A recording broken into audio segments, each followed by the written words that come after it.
Hi friends, அனைவருக்கும் வணக்கம். நம்ம தொடர்ச்சியா ஆஸ்வெல் டீச்வெல் அப்படின்ற யூடியூப் சேனல் மூலமாக உங்களுக்கு பல தகவல்களை நான் கொடுத்துக்கிட்டு இருக்கேன்.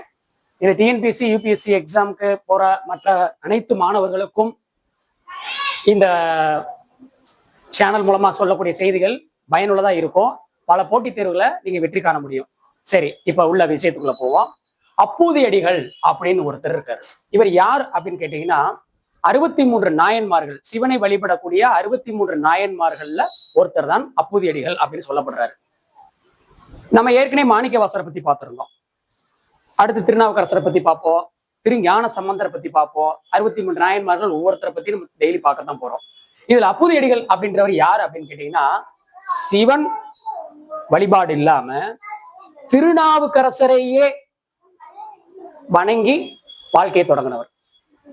அதாவது சிவனுக்கு தொண்டு செய்த திருநாவுக்கரசர் மேல கொண்ட பற்ற இவர் தன்னுடைய வீட்டுல உள்ள எல்லா பொருள்களுக்கும் திருநாவுக்கரசர் பேர் வைக்கிறார். ஒரு உதாரணத்துக்கு, வீட்டுல அரிசி இழக்கிற படி இருக்கும், அதுக்கு திருநாவுக்கரசர் பேர் வச்சிருப்பாரு. அடுப்பு இருக்கும், அடுப்புக்கு திருநாவுக்கரசர் பேர் வச்சிருப்பாரு. வீட்டுல என்னென்ன பொருள் இருக்கோ அத்தனை பொருள்களுக்கும் திருநாவுக்கரசர்னு பேர் வச்சிருப்பாரு. தன்னோட மகனுக்கு மூத்த திருநாவுக்கரசர்னு பேர் வச்சிருப்பாரு. அது காரணம் என்னன்னு கேட்டீங்கன்னா, திருநாவுக்கரசர் மேல கொண்ட அன்பு. சரி, வேற என்ன பண்றாருன்னு பாத்தீங்கன்னா, இவர் சாதாரண ஒரு குடிமகனா இருந்தாலும் அன்னதானம் நிறைய பண்றாரு. நீர்மோர் பந்தல், தண்ணி, இந்த மாதிரி இலவசமா எல்லாம் பண்ணாலும் அந்த சேவைகளுக்கு எல்லாத்துக்குமே அவர் என்ன பேர் வச்சிருக்காருன்னு கேட்டீங்கன்னா, திருநாவுக்கரசர் நீர்மோர் பந்தல், திருநாவுக்கரசர் தண்ணீர் வழங்கும் நிலையம், திருநாவுக்கரசர் அன்னசத்திரம், இப்படி இதை வச்சிருக்காரு. இந்த செய்தி திருநாவுக்கரசருக்கு போகுது. ஊர்ல உங்க பேரை வச்சு ஒருத்தர் தொண்டு செஞ்சுக்கிட்டு இருக்காரு அப்படின்ற செய்தி வருது. அந்த ஊர் வழியே வரும்பொழுது பார்ப்போம் அப்படின்னு நினைக்கிறேன். அதே மாதிரி ஒரு நாள் வர்றாரு. அதே வரிசையில நின்று அவரும் அந்த நீர்மோரை வாங்கி குடிக்கிட்டு அவர் கேட்கிறாரு, திருநாவுக்கரசரை ஏன் திருநாவுக்கரசர் உங்க பேரா? இல்ல, எனக்கு திருநாவுக்கரசர்னா ரொம்ப பிடிக்கும், அதனால அவர் பேரை வச்சிருக்கேன். அப்படியா, நீங்க அவரை பார்த்திருக்கீங்களா? அடியனுக்கு இன்னும் அந்த பாக்கியம் கிடைக்கல, அதை பார்க்கும்போது ரொம்ப சந்தோஷப்படுவேன், கவலைப்படாதீங்க, நான் தான் திருநாவுக்கரசர். திருநாவுக்கரசை தன்னை அறிமுகப்படுத்திக்கிறார். இதை கேட்ட உடனே அவருக்கு ஒன்றும் புரியல. ஐயோ, உண்மையிலேயே நம்ம திருநாவுக்கரசர் சந்திச்சிட்டமே அப்படின்னு நினைச்சிட்டு என்ன பண்றாருன்னா, தன்னுடைய வீட்டிற்கு உணவு அருந்த வரணும், மதிய உணவு எங்க வீட்டுல தான் நீங்க சாப்பிடணும் அப்படின்னு அன்பு வேண்டுகோள் வைக்கிறாரு. சரி, நான் மற்ற பணிகள், கோயில் திருப்பணிகள் எல்லாம் முடிச்சுட்டு உங்க இல்லத்துக்கு வர்றேன் அப்படின்ட்டு முடிச்சிடுறாரு. அதே போல மதிய உணவுக்கு வீட்டுல எல்லா சமையல் வேலை வீட்டுல செஞ்சுக்கிட்டு இருக்காங்க. அவங்களோட மனைவி அப்பூதியடிகள மனைவி சாப்பாடு எல்லாம் சமைச்சு ரெடியா பண்ணிட்டு இருக்காங்க. இப்ப என்னன்னா, வாழை இலை பறிக்கணும். வாழை இலை வேணுன்றதுக்காக தன்னுடைய மகன் மூத்த திருநாவுக்கரசர் இருக்கார் இல்லையா, அந்த பையனை வீட்டுக்கு பின்னாடி இருக்கிற வாழை மர தோட்டத்துக்கு போய் வாழை இலையை அறிந்து கொண்டு வா அப்படின்னு சொல்றாங்க. அந்த பையனும் போறான். திருநாவுக்கரசர் வர்றதுக்கு நேரம் வந்துருச்சு, பக்கத்துல வந்துகிட்டு இருக்காரு.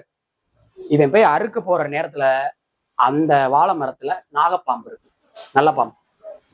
அவனை கொத்திடும். கொத்தின உடனேயும் அந்த இடத்திலேயே மூர்ச்சியாகி இறந்து விடுகிறான். யாரு? அப்பூதியடிகளோட பையன். இறந்த உடனேயுமே என்ன சொல்றேன்னே தெரியல. டக்குன்னு, ஐயோ, நம்ம அன்னைக்கு அவரை வர சொல்லியிருக்கோம், அவருக்கு விருந்து கொடுக்கலன்னா ரொம்ப தப்பாயிடுமே, என்ன செய்யறது அப்படின்னு சொல்லிட்டு உடனே அவனை தூக்கி ஒரு ரூம்குள்ள பூட்ட போறாங்க. பூட்டுறாங்க.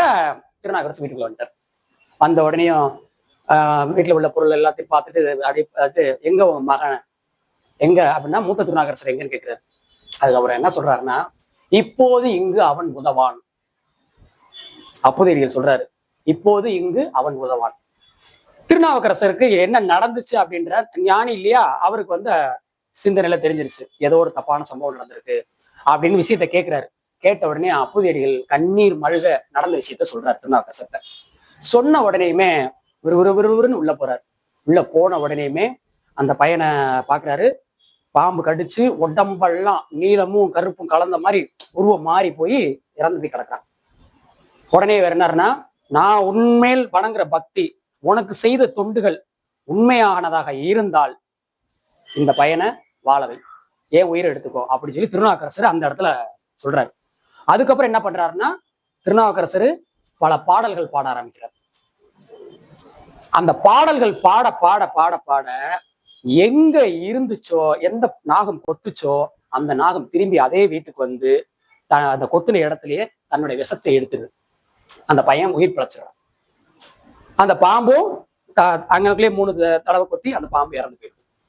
அதோட திருநாவுக்கரசருக்கு நன்றி சொல்றாங்க. சொன்ன உடனேயுமே அவர் உணவருந்துறாரு. உணவருந்து முடிச்ச உடனே எல்லாருக்கும் என்ன பண்றாரு, அவங்கள அன்போட பேசி நான் நல்லபடியா தொண்டு செய்யுங்க, சிவனுக்கும் நீங்க செய்யறது கொண்டு போய் சிவனுக்கு தான் சேரும், நீங்க யாருக்கு தொண்டு செஞ்சாலும் சிவனுக்கு தான் போய் சேரும் அப்படின்னு சொல்லி நல்வாழ்த்து சொல்லி அந்த இடத்துல இருந்து விடைபெறுறாரு. இது இந்த விஷயத்துல இருந்து நம்ம என்ன தெரிஞ்சுக்கிற போறோம் அப்படின்னா, நம்ம ஒவ்வொருத்தருக்கும் செய்யக்கூடிய உதவி, ஒவ்வொருத்தருக்கும் செய்யக்கூடிய தொண்டு, அது உண்மையிலேயே இறைவனுக்கு போய் சேரும். நம்ம டெய்லி பத்தி சூட காமிச்சு கோயிலுக்கு போய் தான் ஆகணும் அப்படின்றது இந்த இடத்துல அர்த்தம் இல்லை. மனசால் யாருக்காவது நல்ல உதவி, இல்லாதவங்களுக்கு முடிஞ்ச அளவுக்கு உங்களால உதவி இந்த மாதிரி பண்ணீங்கனாலே இந்த அன்பே இறைவன் உங்க கூட இருப்பார் அப்படின்றத இந்த கதை உணர்த்துது. இந்த அப்புதியடிகள் திங்களூர் அப்படின்ற ஊர்ல தான் பிறந்தாரு. அவர் முக்தி பெற்ற இடமும் திங்களூர் தான். இது ஒன்பதுக்கு உங்களுக்கு தேவைப்படும். இந்த பாயிண்ட் நோட் பண்ணிக்கோங்க. அடுத்த பகுதியில் நம்ம சந்திப்போம். மறக்காம லைக் பண்ணுங்க, ஷேர் பண்ணுங்க. அஸ்வெல் டீச்வெல் உங்களை நம்பி நிறைய மாணவர்கள் இருக்காங்க. நிறைய தகவல்கள் சொல்ல நாங்க இருக்கோம். நன்றி, வணக்கம். அடுத்த வீடியோவில் சந்திப்போம்.